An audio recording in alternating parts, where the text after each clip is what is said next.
Have you ever wondered where you really stand with God? Are you overcome with feelings of guilt because of things you've done wrong? Are you tired of religion that focuses on rules that you can't keep? Have we got good news for you? It's time to listen in on some casual conversation with Mike Kapler and Joel Brieseke and discover what true freedom is all about. This is Growing in Grace. Thanks for being with us once again on Growing in Grace. I'm Mike Kapler, along with the Breeze Man, Joel Brieseke. We do this every week, 15 minutes, and Joel, I don't know how much longer we're going to keep doing this, but one thing is for sure, compared to when we started out several years back, I'm just amazed at the number of people that we hear from who enjoy the program. So feel free to share it with somebody. And if you're not one of our Facebook friends yet, look for us on Facebook. And, of course, all of our archived programs are at graceroots.org. That's Joel's website where you can find the archived programs there, the GigCast, G-I-G, Growing in Grace. Look for those archives because we've got hundreds of them on there now. And looking forward today, Joel, to talking more about some of the things that Jesus said that are commonly misunderstood. Yeah, Cap, you were saying you don't know how long we're going to be doing this. I don't know. I'm getting kind of tired of it.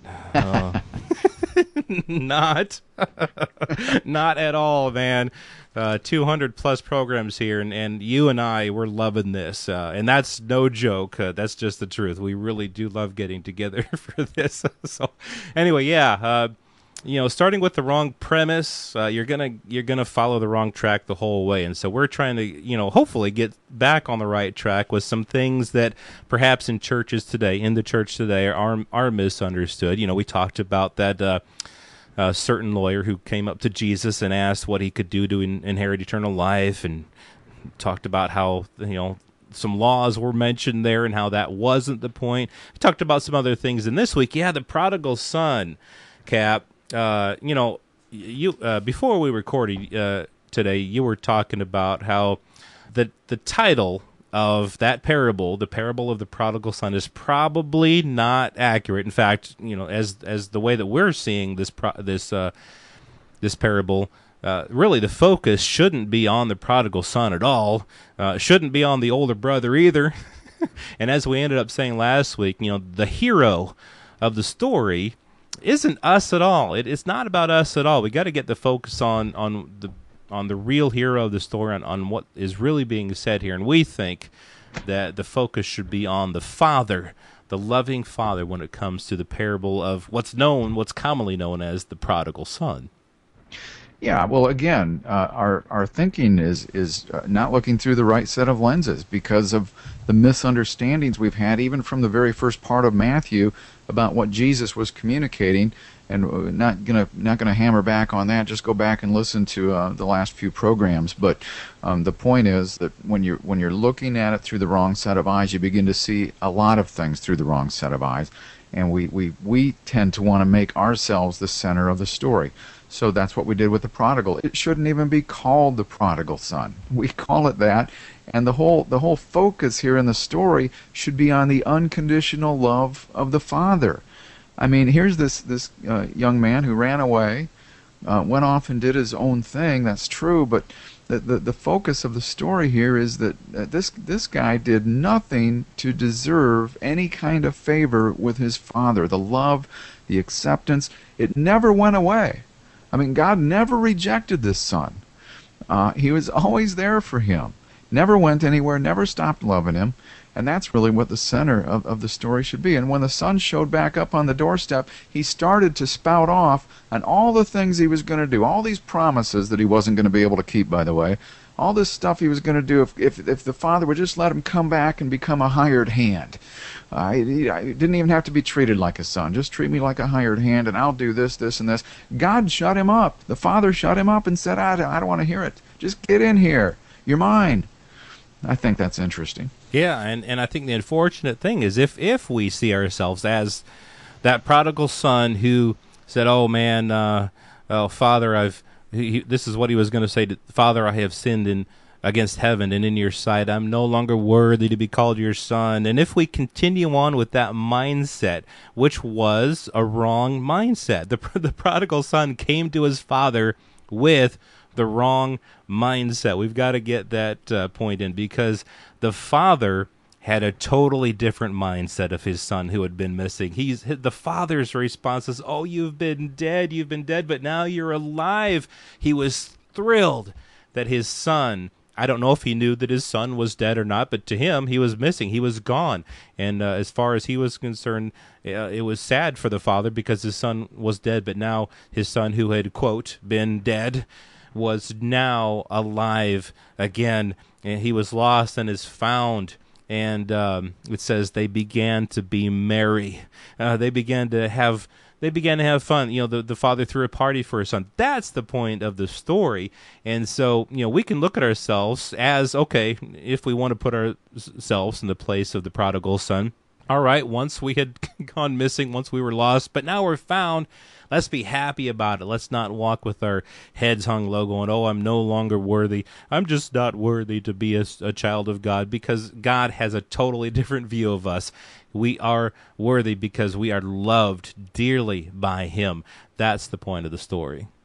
Yeah, and the reason we call it the prodigal son is because of our misunderstandings, and instead of calling it the loving father, we get so focused. Now, here's the thing, Joel. A lot of people, because of how they've been taught about what things Jesus said, they think that this son who went out and did a bunch of bad stuff came home and decided he was going to do a bunch of good stuff and was going to start living right, even though that's never really mentioned in the parable. That's just the perception that we have, even though it's not in there. At least subconsciously, people are thinking, well, he was doing bad, now he's coming home and he's going to do good. And that's not what the parable is about at all. And Joel, I know we weren't going to spend much time on this, but can I share a true story? Go ahead, man.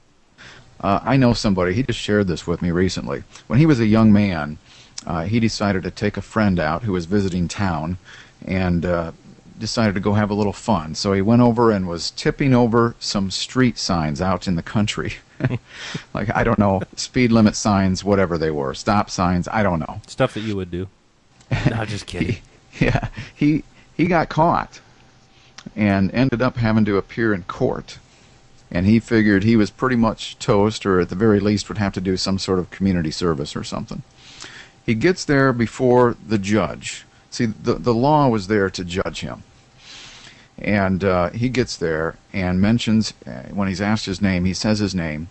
And the judge looks at him and says, Are you the son of so-and-so? And he's, are you related to so-and-so? And he says, yeah, that was my dad. You're kidding. Well, I knew your dad way back, blah, blah, blah. And the judge started yakking with him about his dad. And the young man is sitting there thinking, well, this is going pretty well so far. The bottom line to the story is that the judge let him off.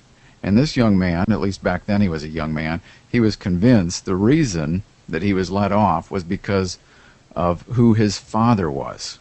See, the law was there to judge him, but because of who his father was, he was freed from the punishment that he deserved. I just found that interesting here as we talk about this loving father that we have with the prodigal story.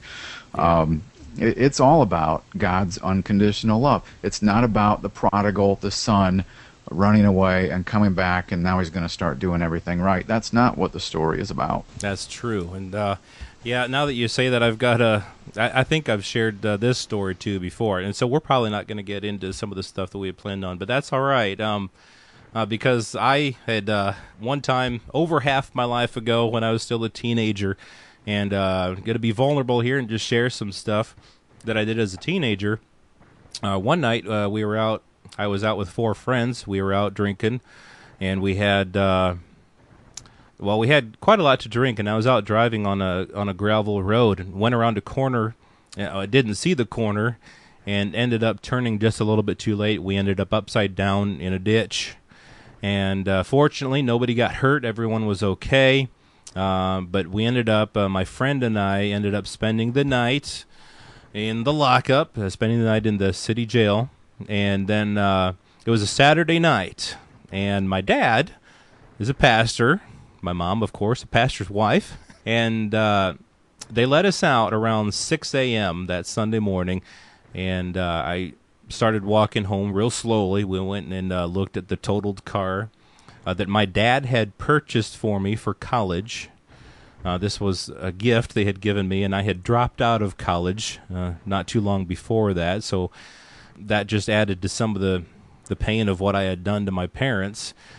Went home, finally made it home. My mom was in the kitchen getting ready for church. I walked in the house, and what would a parent say whose son had totaled their car while out drinking, rolled the car in a ditch? You can imagine, if humanly speaking, that there was probably some anger there, some disappointment. But here's what my mom said to me when I walked in that house that forever changed me. Well, at the time it didn't change me, but as I look back, it did. My mom looked at me when I walked in the house and she said, "We're just glad you're alive." And that was it. Just compassion there and love. And there was no, punishment. There was no, "We're so disappointed with you, son." There was none of that. And that showed me that when I began to understand God's grace, I looked back on that and I understood God's grace in a way that I never had before. That is a loving parent. That is the loving father. It's not that, well, you did something bad and so I'm going to punish you and I'm so angry with you and anything like that. It's, we're so glad you're alive. We're just glad you're alive. And that really meant a lot to me, and I think that really does show the love of the Father. And that's really the point, again, of what we're sharing here. So many of these things, we look at the words of Jesus and we think he's some angry person. We look at the words of God thinking he's an angry God, but really, when you get to the real meaning of the Scriptures, he is a loving God, a loving Father who has done everything that's necessary to bring us close to him. Yeah, and even in that story with the son, Joel, there's even something else being represented there, and it's the brother.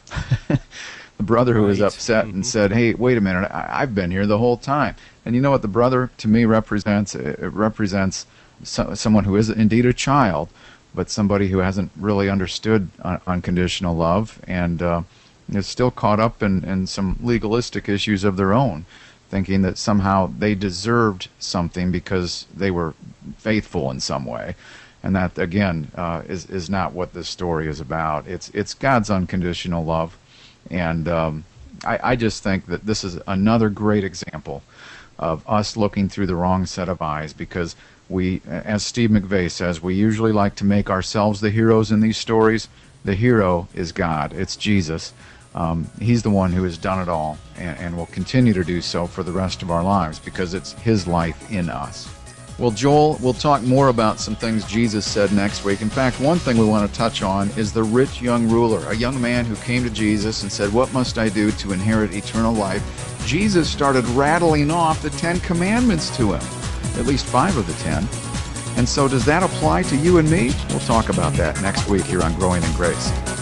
This has been Growing in Grace with Mike Kapler and Joel Brizicki, heard weekly on Gracewalk Internet Radio and other online sources around the world. To access hundreds of past programs, visit graceroots.org. Share it with a friend and listen again next week for more Growing in Grace.